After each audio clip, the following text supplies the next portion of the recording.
போட்டா மண்டையில 3 பேர் கவர் மாட்டிக்கிட்டு நிக்கிறான். ஐயோ 2000 கோடி 3000 கோடி 5000 கோடி அவனை டெஸ்ட் பண்ணிருக்கான். அவனைய பொறுமை இருக்கான்ட்டு. இப்படி ஒரு குருவையும் இப்படி ஒரு சிஷியனையும் உலகத்துல எங்கேயுமே பார்க்க முடியாது.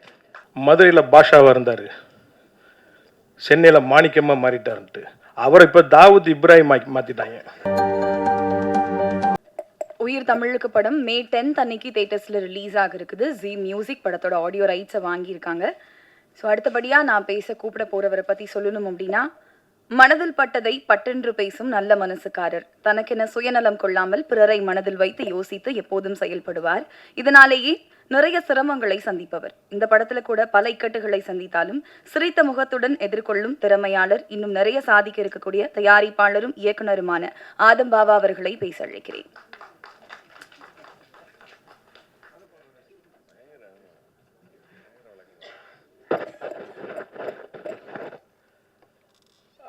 அரங்கத்தில் இருக்கும் அனைவருக்கும் ஏக இறைவன்புறத்திலிருந்து சாந்தியும் சமாதானமும் உண்டாகட்டும். காலம் பொன் போன்றது. முதல்ல ஒரு 45 நிமிஷம் அந்த விழாவை தாமதமாக ஆரம்பிச்சதுக்கு உங்கள்கிட்ட நான் மன்னிப்பு கேட்டுக்கிறேன். நான் ரெண்டாவதா என்னை இந்த உயிர் தமிழுக்கு திரைப்படத்திற்கு இயக்குனராக்கி அழகு பார்த்த எனது குரு அமீர் சாருக்கு, மக்கள் போராளி அமீர் சாருக்கு நன்றி. நான் ஏன் அவரை குருன்னு சொல்கிறேன்னா, நான் அவருடைய எந்த திரைப்படத்துலேயும் உதவியாளராக நான் வேலை செய்யலை. அவரோட படத்துக்கு நான் இயக்குனர். ஆனால் நான் ஏன் அவரை குருன்னு சொல்கிறேன்னா, அதுக்கு ஒரு குட்டி பிளாஸ்பேக் இருக்குது. ஒரு குட்டி பிளாஸ்பேக் இருக்குது. கொஞ்சம் டைம் எடுத்துக்கிறேன், மன்னிக்கணும். என்னென்னா, ஒரு இயக்குனரை எனக்கு இது அரங்கேற்றம். இவங்கெல்லாம் பல அரங்கேற்றங்களை பார்த்தவங்க இந்த மேடையில் இருக்கிற எல்லா பேருமே. எனக்கு இது அரங்கேற்றம். அவரோட மௌனம் பேசியதே திரைப்படத்தோட ஆடியோ லான்ச் தான் எனக்கு சினிமாவில் ஃபஸ்ட்டு என்ட்ரி. நான் முதல்ல பார்த்த ஒரு இசை வெளியீட்டு விழா தேவி தியேட்டரில் மௌனம் பேசியதோட இசை விழா.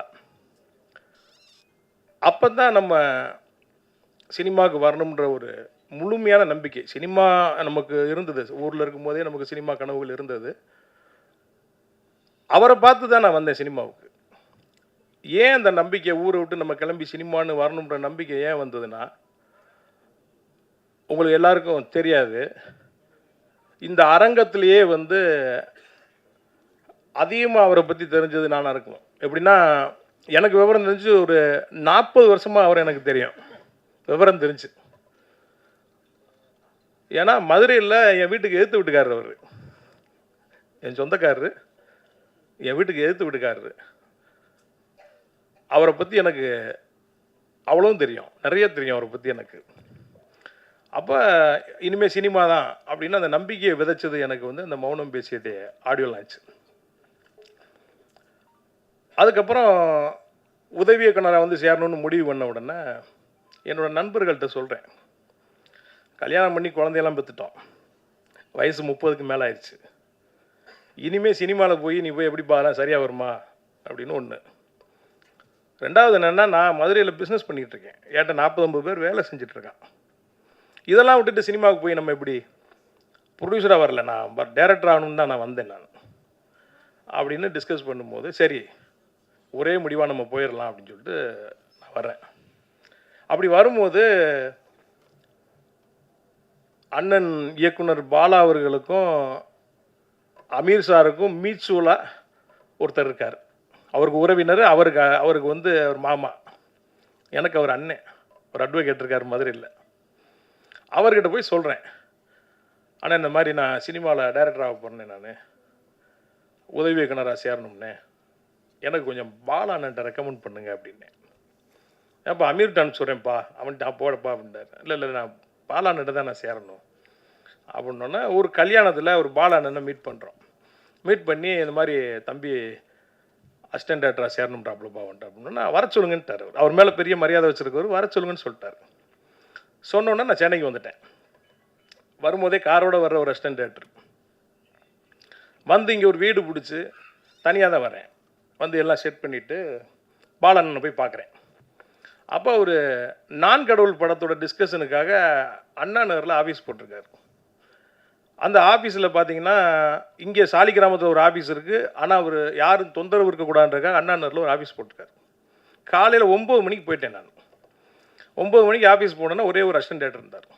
டேரக்டர் இருக்காருன்னா மேலே தான் இருக்கார், வெயிட் பண்ணுங்க அப்படின்ட்டார். மணி 10 ஆச்சு, 11 ஆச்சு, 12 ஆச்சு, 12:30 ஆச்சு. அப்போ அந்த படத்தில் முதல்ல ஒரு பெரிய ஹீரோ நடிக்கிற மாதிரி இருந்தார். அந்த ஹீரோ வந்தார் அந்த ஆஃபீஸுக்கு. ஏன்னா ஆச்சரியமாக இருந்தது, ஏன்னா இவ்வளோ பெரிய ஹீரோ சிம்பிளாக வராருன்ட்டு. வந்து அந்த ஹீரோ வந்தோன்னா அசிஸ்டன்ட் டேரக்டர் மேலே கூட்டிகிட்டு போகிறார். அப்புறம் மணி 1 ஆகுது, 2 ஆகுது, 2:30 மணி ஆகுது, சாப்பாடு போகுது மேலே. அந்த அசிஸ்டன்ட் டேரக்டர் நீ சாப்பிட்டியான்னு கூட கேட்கல, மேலே போகிறாங்க. 3 ஆகுது, 4 ஆகுது, 5 ஆகுது. நான் எப்போ வேணாலும் டேரக்டர் கூப்பிட்டுருவார், மேலே ஹீரோ வேறு இருக்காருன்னு சொல்லிட்டு நான் வெயிட் பண்ணிகிட்ருக்கேன். ஒரு 5 மணிக்கு அந்த ஹீரோ வந்து திருப்பி கீழே போகிறார் இறங்கி. அந்த அசிஸ்டன்ட் டேரக்டர் போய் ஹீரோ ஏற்றி விட்டு வராரு. அப்புறம் 6 ஆகுது, 7 ஆகுது, 8 ஆகுது, 9 மணி ஆயிடுச்சு. என்னை கூப்பிடவே இல்லை. நான் சாப்பிடவும் போகல. அங்கே ஒரு 2 தடவை ரெஸ்ட் ரூம் மட்டும் போயிட்டு வந்து அப்படி உட்காந்துருக்கேன். 9 மணிக்கு மேலே பொறுமை இழந்துட்டேன். இது நமக்கு சரியாக வராதுன்னு சொல்லிட்டு கார் எடுத்துகிட்டு நான் வரேன். எம்எம்டி கிட்ட வரும்போது எனக்கு மதுரையிலேருந்து ஃபோன் வருது. அந்த என்னை ரெக்கமெண்ட் பண்ணவர், எப்பா பாலா கூப்பிட்டானா, நீ கிளம்பிட்டியாமலப்பா. ஏன்னா காலையில் 9 மணிலேருந்து நைட்டு 9 மணி வரைக்கும் உட்காந்துருக்கேனே, கூப்பிடவில்லை என்னண்ணே அப்படின்ட்டு. அவனை டெஸ்ட் பண்ணியிருக்காயா அவனைய. அண்ணே சாப்பிடக்கூட கூப்பிட்டே, சினிமாவில் பட்டினியும் தாமதமும் தாண்டா முதல்ல வந்து நீ பழகிக்கணும். அவன் உன்னை டெஸ்ட் பண்ணியிருக்கான். முதல் டெஸ்ட்லேயே நீ தோற்று போயிட்ட பாரு, நீ அவன் கூப்பிட்றான், நீ போண்டாரு. நான் அப்படியே யோசித்தேன். நான் இல்லைண்ணே இது எனக்கு சரியாக வரலண்ணே, நான் அமீர்கிட்ட போயிடுறேண்ணே அப்படின்ன உடனே சரி ஓ இஷ்டம், நான் அவன்கிட்ட சொல்லிடுறேன், நீ போ அப்படின்ட்டு. அப்புறம் இவர்கிட்ட வரேன். இவர்கிட்ட வந்தால் அப்போ ராம் படம் பருத்தி வீரனுக்கு டிஸ்கஷன் நடந்துகிட்ருக்கு. அப்போ அவர்கிட்ட போய் நான் அந்த மாதிரிங்க அசிஸ்டன்ட் டேரக்டர் ஆனோடனே அவர் ஷாக்கு. ஐயோ உனக்கு சரியாக வராதியா அதெல்லாம், நல்லா ஏன் நம்மளை பற்றி தெரியும், நம்ம ஊரில் எப்படி சுற்றணும், எப்படி தவளத்தா தெரியும்லாம் அவருக்கு தெரியும். அப்போ நான் சொல்கிறேன், இல்லைங்க உங்கள் ஆஃபீஸில் வெளியே ஒரு போர்டு வச்சுருக்கீங்க, கீழ்ப்படியை கற்றுக்கொள், கட்டளையிடும் பணி தானாய் வந்து சேரும்ட்டு. அதை நான் ரொம்ப நேரமாக படிச்சுட்டு இருந்தேங்க. நீங்கள் நினைக்கிற மாதிரிலாம் நடக்காது, கற்றுக்கிறோன்னு வந்திருக்கேன், நான் எந்த தியாகத்துக்கும் தயாராக இருக்கேன் அப்படின்ட்டு. அப்படியா சரி, இந்த கூலிங் கிளாஸ் ஹீலிங் கிளாஸ் எல்லாம் கலட்டிட்டு ஓடி ஆடி வேலை செய்கிற மாதிரி ரெடியாகி வாங்கன்ட்டார். அப்புறம் அந்த பருத்தி வீரனுக்காக சாலிகிராமத்தில் ஒரு ஆஃபீஸ் போடுறாங்க. அங்கே போகிறேன். முன்னாடி உறவினரை நான் அவரை பார்க்க வரும்போது சசி தான் ஆளி நல்லா இருப்பார் ஆஃபீஸில். உதவி இயக்குனரை பார்க்க வரும்போது பார்த்தீங்கன்னா நான் வந்தோன்னே உள்ளே கூப்பிடுவார், சாப்பாடு வாங்கி தருவார், ரொம்ப ஜாலியாக பேசுவார். நான் அது மாதிரி நினச்சிக்கிட்டேன். இங்கே காலையில் இவர் ஆஃபீஸுக்கு போகிறேன் 10 மணிக்கு. போனோன்னே நான் வந்திருக்கேன் அவர்கிட்ட சொல்லுங்கள் அப்படின்ட்டு. சொல்கிறேன்ட்டு ஒருத்தன் போகிறான். அங்கேயும் 10 ஆகுது, 11 ஆகுது, 12 ஆகுது, 1:30 மணி, 2 ஆகுது. அங்கே சாப்பிட்டியான்னு கூட கேட்கல. ஆனால் இங்கே கொஞ்சம் நல்லவங்க எல்லாரும், அண்ணே சாப்பிட்டுக்கண்ணே, சாப்பாடு இருக்குண்ணே, சாப்பிட்டுருக்கண்ணே. இல்லைங்க பரவாயில்ல சாப்பிடுங்கண்ணே, வாங்கண்ணே அப்படின்ட்டு. சாப்பிட்றேன். 3 ஆகுது, 4 ஆகுது, 5 ஆகுது, 6 ஆகுது. அவர் வர்றாரு வெளியே. வந்தோன்னே அப்படி பார்க்குறாரு. அது வான்னு சொல்லலை, ஏன்னு சொல்லலை, எதுக்குமே சொல்லலை. அப்படி ஒரு பார்வை அப்படி பார்க்குறாரு. அப்படியே கீழே இருந்து மேலே பாட்டு காரில் ஏறி போயிட்டார். அப்போ சுந்தர்னு பிஆர் இருந்தார். அவர்கிட்ட என்னண்ணே வர சொன்னார், நான் வந்தேன். நான் என்ன நினச்சி போயிட்டேன்னா காலையில் 10 மணிக்கு போனால் வெயிட் பண்ணிட்டு இருப்பார். பருத்தி வீர ஸ்கிரிப்ட் எடுத்து நம்ம கையில் கொடுத்துட்டு போய் முதல்ல அந்த ரூமில் உட்காந்து படிங்க, அப்புறம் மத்தியானம் நம்மளை கூப்பிட்டு டிஸ்கஸ் பண்ணுவார். அப்படிலாம் வரேன். பல மாதிரி கற்பனையில் நான் உட்காந்துருக்கிறேன். என்னடா என்னன்னு கிடக்காங்க கூட போயிட்டாரடா அவர் அப்படின்னு சொல்லிட்டு அப்படியே அவங்க இல்லைங்க அது என்னன்னு தெரியல, அவர் என்ன மூடில் இருந்தாருன்னு தெரியல. உங்களுக்கு அவரை பற்றி தெரியுமில்ல அப்படின்னு. ஏங்க அவரை பற்றி எனக்கு தெரியும், எனக்கு வேறு மாதிரி தெரியுங்க, இப்படி எனக்கு அவரை பற்றி தெரியாதுங்க அப்படின்ன உடனே சினிமா போக உங்களுக்கு கற்றுக் கொடுக்கும். அப்புறம் வந்துட்டேன். அடுத்த நாள் நான் போகலை. காலையில் கிளம்புனேன். யோசிச்சு பார்த்தேன், இப்போ அங்கே ஒரு எக்ஸ்பீரியன்ஸு, இங்கே ஒரு எக்ஸ்பீரியன்ஸு, போகலாமா வேணாமான்னு யோசனை பண்ணிக்கிட்டே இருக்கேன். மறுநாள் சாயங்காலம் எனக்கு ஃபோன் வருது மதுரையிலேருந்து. அவர் தான், எப்பா நீ ஆஃபீஸுக்கு வரலையா அமீர் சொன்னானே அப்படின்ட்டு. ஏங்க காலையிலேருந்து சாயங்காலம் வரைக்கும் உட்காந்துருக்கேன், என்னன்னு கூட கேட்கலாங்க. அங்கே எதுக்கு ஐயோ அசிஸ்டன்ட்னா அப்படி சேர்ந்துக்கிறது, அப்படியே போய் அப்படியே சேர்ந்துக்கிறது தான். அவனை டெஸ்ட் பண்ணியிருக்கான், அவனைய பொறுமை இருக்கான்ட்டு. இப்படி ஒரு குருவையும் இப்படி ஒரு சிஷியனையும் உலகத்தில் எங்கேயுமே பார்க்க முடியாது. வெறுத்துட்டேன். எனக்கு அப்படி வந்த உடனே அப்படி ஒரு எக்ஸ்பீரியன்ஸ். அப்புறம் பார்த்தேன், என்னடா வழி அப்படிங்கும்போது கொஞ்சம் டைம் எடுத்துக்கிறேன், தப்பாக நினச்சிக்காதீங்க. என்னடா அதுக்கு வழி அப்படின்னு நினைக்கும் போது அப்போ பார்த்தேன், சரி இந்த டேரக்டர்கள்லாம் எப்படி இருக்காங்க அப்படின்னா, ஒரு ஆஃபீஸ் வச்சுருக்குறாங்க, உள்ள ஒரு பெட்டு போட்டு படுத்துருக்குறாங்க, யோசிக்கிறாங்க. கூட பெல் அடித்தா வரக்கு ஒரு பையனை வச்சுருக்குறாங்க. சரி நம்மகிட்ட தான் பணம் இருக்கே, நம்ம இந்த செட்டப்பை முதல்ல பண்ணிடுவோம்ட்டு முதல்ல ஒரு ஆஃபீஸை போட்டேன். முதல்ல ஒரு ஆஃபீஸை போட்டேன். போட்ட உடனே அங்கே ஒருத்தர் நமக்கு பழக்கம் பாரு ஒயின் ஷாப்பில். என்ன பிரதர் அப்படின்னா, சினிமா அப்படியா பிரதர், என்னென்ன படங்கள்லாம் உங்களுக்கு ரொம்ப பிடிக்கும் அப்படின்ட்டு. நாங்கள் ஆரம்பத்தில் பாரதி ராஜா சார் படம்லாம் பார்த்துருங்க, மணி சார் படம் நாயகன் எனக்கு ரொம்ப பிடிக்குங்க. அப்படியா, ஓகே. உலக சினிமா பார்க்குற பழக்கம்லாம் இருக்கான்னு. உலக சினிமானா என்னங்கன்னு கேட்டேன். இந்த ஜாக்கி சான் படம் அதெல்லாம் வருமே அதுவாங்க அப்படின்ட்டு. ஓஹோ அப்படியால நீங்கள், சரி உங்கள் ஆஃபீஸ் எங்கே இருக்குன்றார். அப்படி பழகுறோம் கொஞ்சம் நேரம். பழகணுன்னா அவர் மறுநாளையும் ஆஃபீஸ்க்கு வர்றாரு. ஒரு 3 டிவிடி கொண்டு வர்றாரு. ஒரு படத்தை போடுறாரு, காட்ஃபாதர் படம் ஓடு. அப்படியே பார்க்குறேன், எனக்கு மணி சார் மேலே இருந்த மரியாதை அப்படியே இறங்கிருச்சு. அப்படியே படம் பார்த்தேன், எப்படி அப்படின்ட்டு. என்னங்க அது, இது மட்டும் இல்லை இன்னொரு பாட்டு இருக்கு பாருங்கன்ட்டார். அதை பார்க்குறேன். இன்னொரு பாட்டு பாருங்கிறார், அதையும் பார்க்குறேன். அதுக்கப்புறம் என்ன பண்ணுறாரு, ஒரு வீடியோ காட்டுறாரு. அதில் அந்த படத்தோட ஆஸ்கார் அவார்டு விழா நடக்குது. அந்த படத்துடைய ரைட்டர் பார்த்தீங்கன்னா 2 ஆஸ்கார் அவார்டை கையில் வாங்கிட்டு அந்த டேரக்டர் திட்டுறாரு, நான் எழுதின கதையில் அவன் 10% கூட படம் மாட்டுக்கலன்ட்டு. இப்படின்னே அவர் ஓவியமாக கதை எழுதினார். அந்த புக்கு எங்கேயா கிடைக்கும்னோன்னா அங்கங்கே லைப்ரரியில் தேடிக்கிட்டு அந்த புக்கு வருது. அதுக்கு ஒரு டிரான்ஸ்லேட் வச்சு படித்து நமக்கு சொல்கிறாரு கதையை கேட்கும்போது, ஆகா உண்மைதான் அவர் சொன்னது, உண்மையிலே அவர் எழுதின கதையில் 10% தான் படமாக்கியிருக்காங்க. அப்புறம் அந்த இன்னொரு 4 டிவிடியை கொண்டு வர்றாரு. அடுத்த நாள் இந்த ஸ்டிங்க்னு ஒரு படம், இதை பாருங்கன்ட்டு. அதை பார்த்தா உப்பு கரையுது, உப்பு குறைஞ்சா டியூப்பு மேலே வருது, டியூப்பு மேலே வந்தால் பலானது மேலே வருதுன்னா அதில் இருக்குது. அவ்வளோதானா, இன்னும் இருக்காங்கன்றேன். இன்னும் இருக்கு பாருங்கன்றேன். Once upon a time in அமெரிக்கான்னு ஒரு படம் பாரு, அமெரிக்கன் கேங்ஸ்டர்னு ஒரு படம் பாரு, அதை பாரு இதை பாருன்னு வருது. அப்படியே மணிரத்னம் சார் மேலே அந்த மரியாதை திருப்பி ஏறுது மேலே. ஒரு சினிமாவுக்கு இவ்வளவு மெனக்கெடுவாங்களா? Excellent movie. அப்படி ஒரு டைரக்டர், நம்ம ரசித்த டைரக்டர். அப்படியே மணி சார் அப்படியே போகிறார், அப்படியே அப்படியே அப்படியே அப்படியே போகிறார்.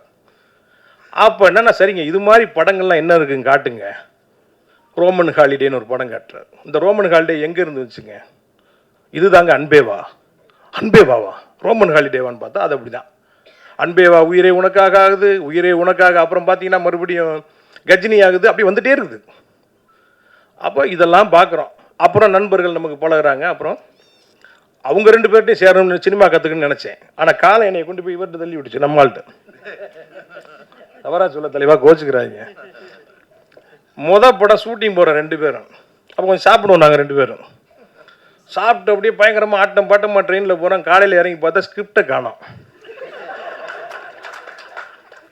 இப்போ மாதிரி பார்த்தீங்கன்னா ஃபோனுக்குன்னு இந்த வசதியெல்லாம் இல்லை. ஒரு 2 காப்பி, ஒன்று கையில் வச்சுருக்கோம், ஒன்று ஆஃபீஸில் இருக்குது. ப்ரொடியூசரோட சொந்த ஊரில் ஷூட்டிங்கு. சீன் பேப்பர் இல்லாமல் எங்கிட்ட ஷூட்டிங் எடுக்கிறது காலையில். அப்புறம் அங்கே ஃபோன் அடிச்சு, இங்கே ஃபோன் அடிச்சு, டிடிக்கு அடிச்சு, அவனுக்கு அடிச்சு, இவனுக்கு அடிச்சு, எவனுக்கு அடிச்சும் ஸ்கிரிப்ட் கிடைக்கல. அப்புறம் உட்காந்து ஒரு சீனை எழுதி எடுத்துக்கிட்டு இருக்கேன். அப்புறம் வர்றாங்க, சினிமாவில் என்னெல்லாம் செய்யக்கூடாதுங்கிறத. ஏன்னா அவருக்கு ஹீரோ கிடைக்கல. இவன் தான்ப்பா நமக்கு ரஜினி, இவன் தான்ப்பா நமக்கு கமல்னு எடுக்கிறாரு படம். ஹீரோ கிடைக்கல அவருக்கு. என்னெல்லாம் செய்யக்கூடாதுங்கிறத இந்த முகாமில் இருந்து கற்றுக்கிட்டேன். அதில் ஒரு ஹீரோ நடித்தான்.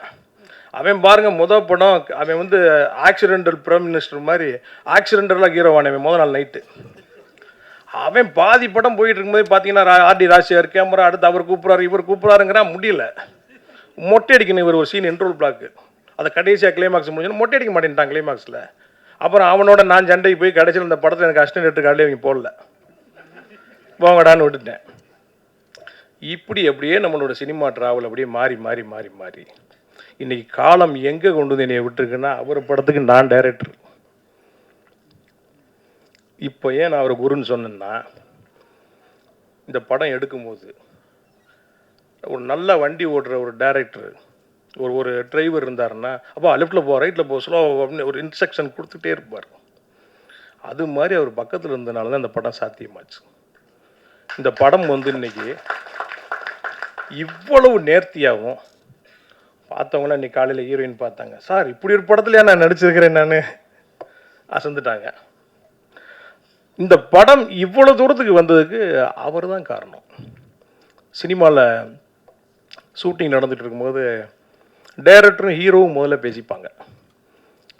என்ன சார் இந்த ப்ரொடியூசர் 4 நாள் எடுக்க வேண்டிய சீனை 2 நாளில் முடிங்கிறான், கொலையாக கொள்றான சார்ன்ட்டு பேசிகிட்டு இருக்கும்போது அங்கேருந்து ப்ரொடியூசர் வருவார். ஹீரோ போய் மார்க்கில் நிற்பார். இப்போ ப்ரொடியூசரும் டேரக்டரும் பேசிக்கிடுவாங்க, என்ன சார் இவனை போய் ஹீரோ வாக்கினேன், கொலையாக கொள்றானே சார், நம்மளை வேறு ஹீரோ இருந்தால் நல்ல படம் எடுத்துக்கலாமா சார்பா. கொஞ்ச நேரத்தில் பார்த்தீங்கன்னா டேரக்டர் எழுந்திரிச்சு வேற ஒரு செட்டப்புக்கு போவார், ஹீரோ வந்து ப்ரொடியூசர் பக்கத்தில் உட்காருவார். இவன் என்ன சார் டேரக்டர் இவன்ட்ட கொண்டு வந்து என்னைய மாட்டி விட்டீங்க, பாடா படுத்துறான் சார் என்னைய, அடுத்த தடவை வேறு படம் எடுப்போம் சாரும்பாங்க. ஆனால் இப்படியா ஒரு வழியாக படத்தை எடுத்து முடிச்சுட்டு அந்த ஆடியோ லாஞ்சில் பேசுவாங்க பாருங்கள் பேச்சு, எங்கப்பா அவர் அப்படி தெரியுமா இவர் இப்படி தெரியுமான்ட்டு. ஆனால் இங்கே அது நடக்கலை. இங்கே நாங்கள் மதுரை வந்த மண் சூடான மண், சூடான ரத்தம், எதுனாலும் உடனே தெரிஞ்சிடும். அப்படியே காலைல ஒரு அப்படி சிரிச்ச மாதிரி வருவார், நல்லா இருக்கிறான்னு பார்த்தா டக்குன்னு ட்ரகலாக மாறிடுவார். வேலை நடந்துக்கிட்டு இருந்தால் அவர் மாதிரி ஒரு ஜாலியான ஆள் இருக்க முடியாது. யாராவது செட்டில் தப்பு பண்ணிட்டாங்க, ஏதாவது அவருக்கு பிடிக்கல, சினிமா சம்பந்தமாக அவர் மாறுவார். இப்படியா இந்த படத்தை எடுத்துகிட்டு வந்து நாங்கள் முடித்தோம். இதை எடுத்து கொண்டு வந்து சரி இந்த படத்தை ரிலீஸ் பண்ணுவோம் அப்படின்னு ஒரு ரெடியாகி வரும்போது இப்போ சொன்னாங்கல்ல சார் பொன்வண்ணன் சார், மதுரையில் பாஷாவாக இருந்தார், சென்னையில் மாணிக்கமாக மாறிட்டாருன்ட்டு அவரை இப்போ தாவூத் இப்ராஹிம் மாற்றிட்டாங்க. இங்கேருந்து போனாங்க பாருங்கள் லாங் ஜம்ப்பு, அட்டேட்டாங்கப்பா. படத்தை ரிலீஸ் பண்ணால் நம்ம அங்கிட்டு கடனை உடனே வாங்கி என்னடா அது எப்படா அந்த படத்தை ரிலீஸ் பண்ணுறோன்னு சிக்கலில் உட்காந்துருக்கும் போது திடீர்னு ஒரு நாள் டிவியை பார்த்தா டடரன் டன் டடரன் டன் டடரன் டன் அடித்தான் பாருங்க. போட்டால் மண்டையில் 3 பேர் கவர் மாட்டிக்கிட்டு நிற்கிறான். ஐயோ 2000 கோடி 3000 கோடி 5000 கோடி. இவங்க என்னவா இருக்காங்கன்னா அவனை இங்கே ஆரம்பித்து, அதாவது ரெட்டை கோபுர வழக்குக்கு இடிப்புக்கும் அமீருக்கும் சம்மந்தம் இல்லைன்றதை தவிர அனைத்தையும் சொல்லிட்டான். அல் கொய்தாக்கு நம்ம தான் பயிற்சி கொடுத்த மாதிரியில் வச்சுன்னு சொல்லுவாங்க போல. ஒரு அளவு வேணாமாங்க, புழுனித்தனத்துக்கு ஒரு அளவு வேணாமா, ஒரு வாய் இருக்குன்றக்காக என்ன வேணாலும் பேசலாமாங்க. அப்படியே அதிர்ச்சியில் இருக்கீங்க வீட்டில், ஏங்க இங்கே பாருங்க 2000 கோடியாங்க, நீங்கள் ஏங்க நகையெல்லாம் வாங்கி அடை வச்சு படம் எடுத்தீங்க, அவர்கிட்ட காசு வாங்கிக்கலாம்லங்க. ஏன்னா இவ்வளோ பணத்தை வச்சுக்கிட்டு பார்த்தீங்களா உங்கள்கிட்ட அப்பப்போ பணம் வாங்கியிருக்காருங்க அவர். என்னங்க இது அநியாயமாக இருக்குங்க இது. நீங்கள் எதாவது கேளுங்க, வெளியே சைடில் இருந்தால் போய் வாங்கிட்டு வாங்க போங்காடு. ஏய் நீ என்னம்மா பவுடருக்கு மெத்துக்குத்துல என்னமோ பெரிய பேர்லாம் சொல்லிட்டு இருக்காங்க, நீ என்னம்மா அப்படின்ட்டு. அப்புறம் அப்படியே பார்த்தேன், அவருக்கு ஃபோன் அடித்தேன், எங்கங்க இருக்கீங்க, நான் ஆஃபீஸுக்கு வாங்கன்ட்டு போனால் அப்படியே தனியாக உட்காந்துருக்காரு. என்னங்க வெளியே என்னமோ நடந்துட்டு நீங்கள் வாட்டுக்கு இப்படி உட்காந்துருக்கீன்றேன். எங்கேயா சொல்கிறேன், நீ பொண்டாடி பிள்ளைலாம் அப்படி ஊருக்கு ஓட சொல்றியா, என்ன நடக்குதுன்னு ஒன்றே மாதிரி தான் எனக்கும் தெரியல அப்படின்னு உட்காந்துருக்காரு. அப்புறம் அப்படியே உட்காந்துருக்கோம், ஒன்று ஒன்றா வந்து இந்த படத்தோட வியாபாரத்தை மொத்தமாக கலைச்சி விட்டாங்க. இதில் என்னென்னா அவர் வச்சு படம் ஆரம்பித்த உடனே அவரால் உருவான ஒரு ஹீரோ ஒருத்தர் எனக்கு ஒரு இடத்துல பார்க்குறாரு. அவர் நல்ல நட்பில் இருக்கிறார். ஒரு ஹீரோ சாரை வச்சு படம் பண்ணுறீங்க, ரைட்டு, படத்தை நல்லபடியாக முடிச்சிட்டிங்கன்னா நான் உங்களுக்கு ஒரு டேட் தரேன்ட்டார். இப்போ ஒரு 50 கோடி ரூபாய்க்கு இருக்க ஒரு வியாபாரம், நான் கேட்க போகிறதில்ல, அவர் கொடுத்தாலும் எனக்கு வேணாம் எனக்கு. இப்படிலாம் இன்றைக்கி இந்த வியாபாரத்தில் பாருங்கள், அவரால் உருவாக்கப்பட்ட ஒரு தயாரிப்பாளர், நானும் ஒரு சக தயாரிப்பாளர், என்னென்ன வழியில் இந்த படத்தை கெடுக்க முடியுமோ. சார் பேசலாமா, இது உங்களெல்லாம் வச்சுக்கிட்டு எனக்கு சரியான தெரியல, என் மனசில் இருக்கிறத நான் சொல்கிறேன் ஆமாம், என் மனசில் இருக்கிறத நான் சொல்கிறேன். அடுத்து என்னென்ன செய்ய முடியுமோ. எஃப்எம்எஸ்க்கெல்லாம் பார்த்தீங்கன்னா 15 நாளைக்கு முன்னாடி கொடுக்கணும், அப்போ தான் துபாயெலாம் சென்சார் பண்ண முடியும், சப்டைட்டிலாம் போட முடியும். எல்லாத்தையும் கெடுத்து அப்போ நான் என்னென்னா இது என்னடா சோதனைன்ட்டு. ஒரு காலம் இருந்தது மதுரையில், அவர் சொன்னார்ல பொறுக்கியாக இருந்தவர் வந்தவர் சாருன்ட்டு, நம்மளும் கிட்டத்தட்ட அதே கேட்டகரி தான். அங்கங்கே கூட்டமாக போய் சண்டை போடுறது. ஒரு சினிமா பார்க்க போகிற அந்த கூட 10 பேர் போகும்போது பருத்தி வரல குறுவாள் எடுப்பான் பாருங்க, அப்படி வாழை எடுத்து சொல்லிட்டு போவான், இவனா எங்கேயா அடிச்சு போடுவான் நம்மளை அப்படின்ட்டு. அப்படிலாம் ஒரு காலம் இருந்தது. இதுக்கெல்லாமா நம்ம பயப்பட போகிறோம் நம்ம? ஆனால் எந்தெந்த வழியில் கெடுக்க முடியுமோ எல்லா வழியிலையும் கெடுத்தார். கடைசி என்னென்னா என்றெல்லாம் பேசவும் செய்வார், அப்பப்போ பேசவும் செய்வார். ஒரு நண்பர் அவர் பேசுனதை ரெக்கார்ட் பண்ணி எனக்கு அனுப்பிச்சி விட்டார். இப்போ என்கிட்ட இருக்குது, என் கையில் இருக்குது, பாருங்க அப்படின்ட்டு. அப்புறம் இது என்ன சொல்கிறது, இது காலம்தான் அதுக்கு பதில் சொல்லணும். இது வந்து நம்ம அதெல்லாம் தாண்டி வந்துட்டோம். காலம் கண்டிப்பாக அதுக்கு பதில் சொல்லணும். பார்க்கலாம், ரைட்டு. அப்புறம் வந்து மக்கள் போராளி படம் முடிஞ்ச உடனே அப்படியே பார்க்கும்போது அந்த படத்துக்கு வெறுமனே அமீர் அப்படின்னு ஒரு டைட்டில் இருந்தால் நல்லா இருக்கும் அப்படின்னு அப்படியே யோசிக்கும் போது, ஷூட்டிங் நடக்கும்போது பார்த்தீங்கன்னா அப்பப்போ ஹீரோ மதுரை கிளம்பிடுவார். என்னங்க மதுரை ஊருக்கு, நம்மளும் அதே ஊர் தானே, என்ன இவ்வளோ பாஸ் அப்படின்னா வாய்தாக்கு போகிறார் ராமநாதபுரத்துக்கு. டைரக்டர் அவர் பஸ்ஸில் போக முடியாது, ஒரு தடவை போன ஃப்ளைட்டில் போனால் காரில் போனால் 10,000 20,000 செலவாகும்.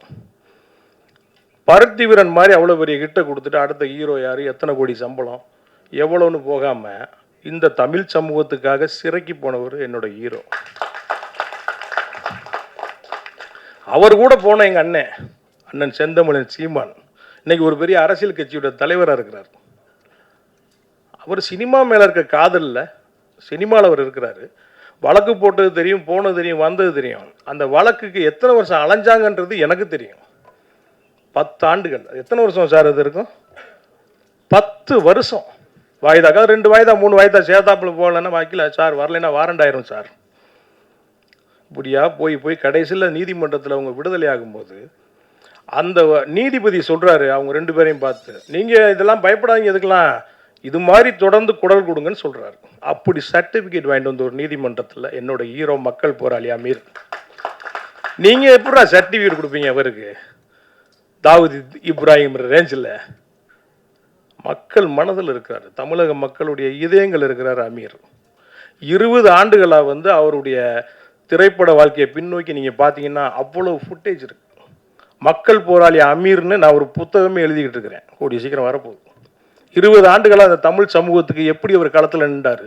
அனிதா மரணம்னா அங்கே நிற்பார், கூடங்குளம் அனல் மின் நிலையம்னா அங்கே நிற்பார், ஜல்லிக்கட்டுக்கான போராட்டம்னா அங்கே நிற்பார், காவிரி இஷ்யூன்னா அங்கே நிற்பார், எல்லா இடத்துலையும் நிற்பார். கோடிகளை குமிச்சுக்கிட்டு இருக்கிற இந்த சினிமாவில் அதுதானங்க வர்றோம். அங்கே இப்படி ஒரு ஆள், இவருக்கு இப்படி ஒரு பட்டம் கொடுக்கலன்னா வேற யாருக்கு கொடுக்கறது?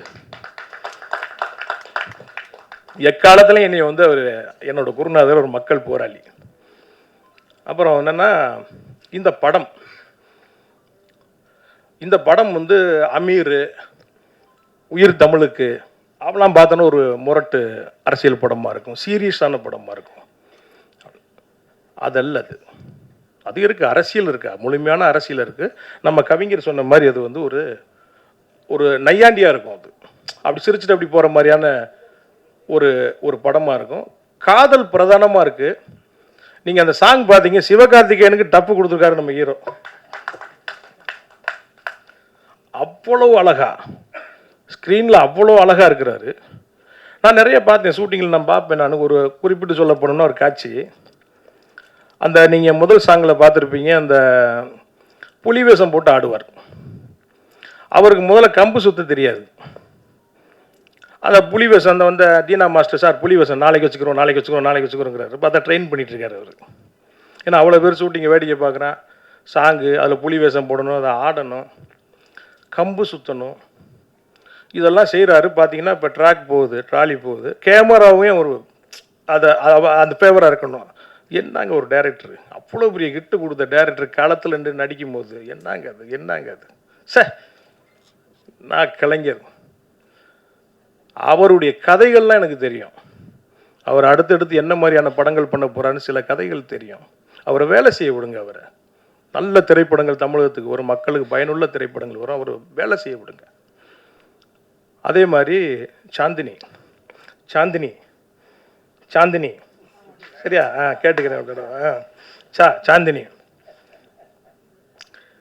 ஃபஸ்ட்டு ஷெடியூலில் ஷூட்டிங் வரும்போது ஹீரோயின் இருக்கிற இடமே தெரியல. கூப்பிட்டா வர்றாங்க, போகிறாங்க, ஷார்ட் முடிஞ்சோன்னே போகிறாங்க.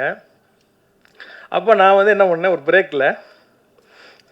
ஒரு பிரேக்கில் சொல்கிறேன், ஏம்மா இப்படிலாம் இருக்கக்கூடாதும்மா இங்கே சினிமாவில். ஏம்மா ஒரு ஹீரோயின் வந்திருக்கு, ஒரு ஷெடியூல் போயிட்டுருக்கு, ஹீரோயின் அதை கேட்டாங்க இதை கேட்டாங்கன்னு 4 பேர் வந்து என்னை கம்ப்ளைண்ட் பண்ணாதாம்மா பெரிய ஹீரோயின் ஆக முடியும். இருக்கிற இடமே தெரியாமல் இப்படி இருந்தால் என்ன பண்ணுறேன்.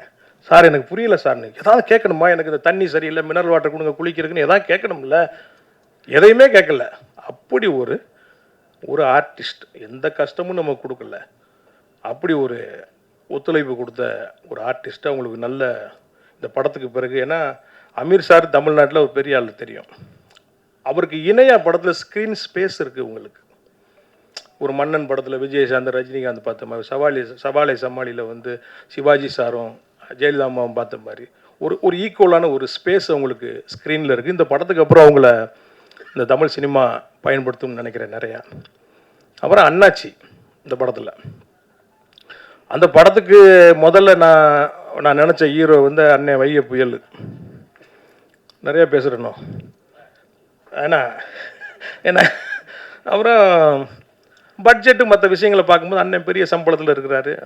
அவருக்கு இவருக்கு எப்போவுமே பாருங்கள் ஒரு வாக்கிய வரப்பு தராரு இருக்கும் 2 பேர்த்துக்கும்.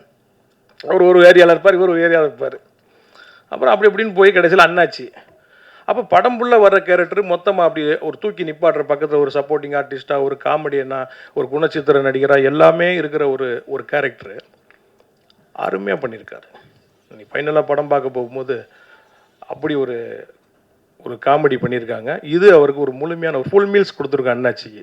இதுக்கப்புறம் அண்ணாச்சி நிறைய படங்களில் ஹீரோவுக்கு விட்ட தோழனா மாமாவா, அப்புறம் பருத்தி வீரனில் வந்து கார்த்தியை வந்து எப்படி சித்தப்புன்னு கூப்பிட்டாங்களோ அந்த மாதிரி மாமான்னு கூப்பிடுவாங்கன்னு நினைக்கிறேன் நான். ஆமாம், எங்கள் அண்ணாச்சி இப்போ மாமாவாயிட்டார். ஆமாம், அந்த படத்தில் அதை படம் பார்க்கும்போது நீங்கள் ஃபீல் பண்ணுவீங்க. அப்புறம் இயக்குனர் பிரபாகரன் சார் பேசும்போது சொன்னாங்க, என்றைக்குமே நாங்கள் அவர் கூட இருக்கோம்ட்டு. இந்த இடத்துல நான் சொல்கிறேன், இங்கே வந்தவங்களை விட்டுருங்க, வராமல் நிறைய பேர் ஃபோன் பண்ணிகிட்டே இருந்தாங்க நம்ம கூப்பிட்டவங்க. ஐயோ வர முடியல, நாங்கள் ஷூட்டிங்கில் இருக்கோம், அங்கே இருக்கோம், இங்கே இருக்கோம். இந்த மாதிரி ஒரு நேரத்தில் அண்ணன் படம் ஆடியோ லான்ச் நடக்கும்போது நாங்கள் இருக்கணுமேன்ட்டு அவங்களுக்கும் நான் நன்றியை சொல்லிக்கிறேன். அப்புறம் கருப்பு சில சீன்கள் படத்தில் பல சீன் இருக்கார், 10 சீன் அவர் வந்தாலும் பட்டாசாக இருக்கும். அப்படி ஒரு டைலாக் டெலிவரி, அப்படி ஒரு காமெடி. இன்னைக்கு காலையில் படம் பார்த்தோம், அவங்க சாந்தினி சார் என்ன சார் இப்படி பண்ணியிருக்காரு, படம் ஃபுல்லாக வச்சுருக்கலாமேன்ட்டு. அவ்வளோதான், அந்த சார் சொன்ன மாதிரி அங்கே ஸ்பேஸ் கிடைக்கலங்க. அப்புறம் கவிஞருடைய பாட்டு நாங்கள் ரிலீஸ் பண்ண பாட்டிலே பார்த்தீங்கன்னா நிறைய வியூஸ் போயிருக்குது. அவர் எழுதின அந்த ஓட்டு கேட்டு ஓடி வருவான் சாங்க, நம்ம குரு பாடின பாட்டு. இந்த பாராளுமன்ற தேர்தலில் பட்டையை கிளப்பியிருக்கு இந்த பாடல். ஆமாம், அப்புறம் நம்ம குருநாதர், ஆமாம் ஆமாம், இன்னொரு குருநாதர் என் சரவண சக்தி நண்பர், என்ன அவர் பாருங்க படம் ஃபுல்லாக அவர் ஒரு ஏரியாவில் கிளக்கியிருப்பார். அவரும் நல்ல அவர் என்னென்னா வருஷத்துக்கு 4 படம் பண்ணுறாரு. எப்போங்க அப்படின்னா ஒரு படம் ஆடியோ லான்ச் பண்ணுறாரு, ஒரு படம் ரிலீஸ் ஆகுது, பார்த்தா அடுத்த படம் முடிச்சிட்டேங்கிறாரு. எங்கிட்ட இவருக்கு ப்ரொடியூசர் கிடப்பாங்கன்னு தெரியல, வரைச்சி அடி தள்ளுறாரு. வாழ்த்துக்கள் சார் உங்களுக்கும். மற்றபடி நிறைவாக எல்லாம் பேசிட்டோம்னு நினைக்கிறேன். பொன்வண்ணன் சார் வந்து இந்த படத்தில் பாருங்கள், இந்த படம் எடுத்த காலகட்டத்தில் எங்களுக்குள்ள நல்லது கட்டத்தில் எல்லாத்துலேயுமே வந்து எங்களுக்கு ஒரு நல்ல அட்வைஸ் கொடுத்து நல்லா இது பண்ணி வந்தாங்க. இன்றைக்கி வந்து இப்படி ஒரு சூழ்நிலையில் வந்து இங்கே வந்து சாரை பற்றி அவர் கூட பழகி அவரோட ட்ராவல் பண்ணி அதை வந்து அவங்க முன்னாடி வந்து அவ்வளோ அழகாக சொன்னாங்க. அவங்களுக்கு நன்றி. அண்ணன் கருப்பழனியப்பன் அவர் வந்த உடனே அண்ணனை பார்த்தேன் வேட்டி சட்டையில் கரெக்டாக வந்திருக்காரு இந்த படத்துக்கு. நான் கேட்டேன், அண்ணே நான் நினச்சேனே எல்லோரும் வேட்டி சட்டையில் வரும், நீங்கள் வந்திருக்கீங்கண்ணே கரெக்டாக. உயிர் தமிழுக்குன்ற டைட்டில் இந்த படத்துக்கு மிகச்சரியான காஸ்டியூமில் வந்திருக்காங்க. நான் அவங்களோட பெரிய ஃபேன், அவங்களோட பேச்சுக்கு நான் வந்து பெரிய ஃபேன். நான் அண்ணன் அடமலை மாதிரி இப்போ அண்ணனுடைய பேச்சை கேட்குறதுக்கு நான் தயாராக இருக்கிறேன். உங்களை மாதிரி நானும் ஆர்வமாக இருக்கேன். என்னோட குரு அமீர் சாருடைய பேச்சை கேட்குறதுக்கு நம்ம ரொம்ப ஆர்வமாக இருக்கிறேன். வர 10ஆம் தேதி படம் ரிலீஸ் ஆகுது. பத்திரிகைக்காரங்க நான் வந்து ஏற்கனவே இந்த படத்தோட வியாபாரத்தை கெடுத்து விட்டாங்க, பணம் கிடைக்கல, விளம்பரம் பண்ணுறதுக்கு என்கிட்ட காசு இல்லை. நீங்கள் தான் கொண்டு போய் இந்த படத்தை மக்கள்கிட்ட போய் சேர்க்கணும். மறுபடியும் உங்கள்கிட்ட வேண்டி விரும்பி கேட்டு நன்றி கூறி விடைபெறுகிறேன். நன்றி, வணக்கம்.